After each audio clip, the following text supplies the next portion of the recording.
everyone. I just wanted to talk just a tiny bit about interval notation and its relationship to the number line graph and inequalities. So really quickly, in interval notation, just kind of a quick review. If you have something like this where the less than or equal to or a greater than or equal to, anything with that line underneath, right, in your inequality, this is going to translate to closed circles on our number line graph, and then in interval notation, it's going to correspond with square brackets. If you have strict inequalities, so that's less than or greater than, that's going to translate into open circles on your number line and parentheses on your number line graph. All right, so let's say we have something like this, like x less than or equal to 2. On our number line graph, I'm just going to label 2 because that's the only guy that really matters to us. On our number line graph, right here I have an underline. So that means I am including the number 2. This says right here, tell me all about numbers that are less than 2 or equal to 2 itself. So I want to shade all the numbers on this number line that are less than 2 or equal to 2. And this little closed circle up here, that's what's going to denote that we have that we are including 2 on our number line. In our inequality notation, there's an underline to denote that we include 2. And on our number line, it'll be a closed circle. So I'm going to put a closed circle right here at 2. And then I am shading in all of the area that is less than 2. So this number line graph to me reads everything less than 2 or equal to 2. All right. For our interval notation, we always read from left to right.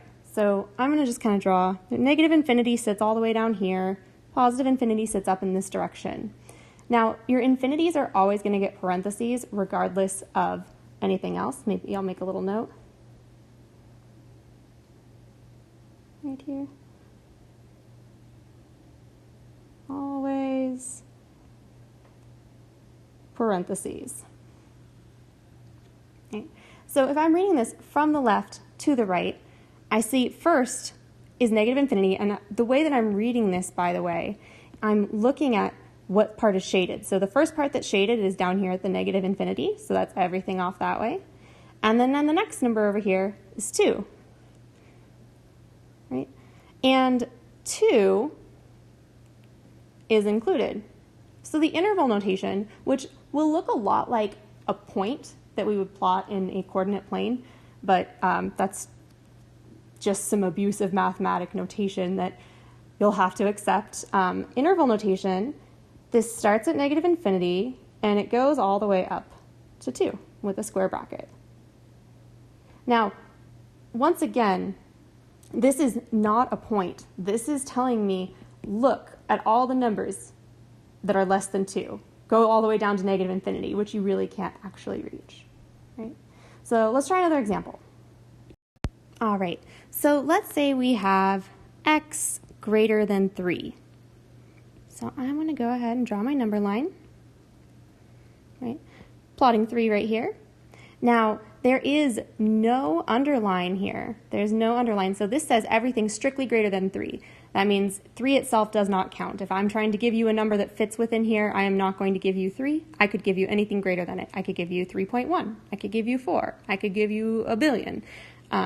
But you can't include 3 itself. And that's why we have this open circle here. This open circle says you're taking everything close to me, but don't actually take me. I don't count. So there's an open circle here, and then I'm shading everything that is greater than 3. Reading from left to right on this guy, you'll notice there's no shading here, so I'm not going to start reading until I reach right here. So I see a 3. Open circle relates to parentheses.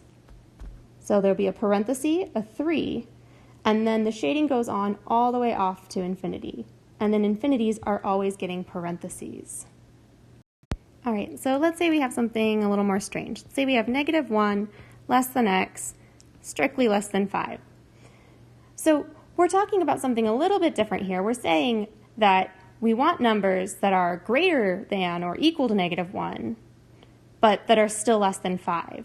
So I like to think of this as being a sandwich, that you're going to be shading in like your sandwich between two numbers. So if I draw my number line here, I'm going to mark -1, 5. It is completely unnecessary to mark 0 on here. You only really need to mark the numbers that are important, in this case, -1 and 5. I notice that -1 has an underline. I am including -1. So over here, when I draw this on my number line, I'm going to shade in that circle. On the other hand, 5, we're strictly less than 5. We don't want to include 5. So I'm giving 5 an open circle. My actual answer is everything in between them. Right? And when I write this, we have a square bracket on the -1 because we're including -1. And then for 5, we're not including him, so we have an open parenthesis. All right, let's say we have something different. Let's say we have -7 is greater than or equal to x. We are used to x being on the left-hand side, so sometimes when we see it on the right-hand side, it's a little bit concerning to us. But that's no big deal. We can rewrite this so that x is on the left-hand side. And it's really, really simple and straightforward. So this is the same statement as, I'm going to put x here. Now notice how it's pointing towards x in the original. If you want to maintain its meaning, well, let's kind of think here. Let's kind of think. Let's say 2 is greater than 1. We know that's a true statement. If we wanted to say the same thing in a different way, we could say 1 is less than 2.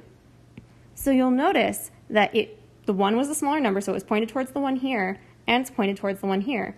Saying 2 is greater than 1 is the same thing as saying 1 is less than 2. So we're going to change this. Instead of -7 is greater than x, we're going to say that x is greater than or equal to -7. Or not greater than or equal to, less than or equal to -7. Right. So keep it pointed towards the x, -7. So I'm labeling -7 on my number line. There is an underline. We are including -7, so I'm going to draw a closed circle. And then we want everything less than -7. So less than is to the left of, so less than -7 is going to be off in this direction. One of the kind of nice things about the shading on the number line, if you have x written on the left-hand side, the direction that this inequality is pointing is also the direction that ends up getting shaded. So less than is that way, so you're shading this way. Greater than points to the right, so you shaded to the right. Right? It doesn't work so well with this guy here, but x less than or equal to 7 points to the left, shade to the left. So that's kind of neat. All right, reading it from the left to the right, the first thing that pops up is -infinity. So with these intervals, we are always writing it with the smaller number first. So -infinity all the way up to -7, and there is a closed circle on him, so we're giving him a square bracket. All right, smallest number to biggest number. -infinity is smaller than -7.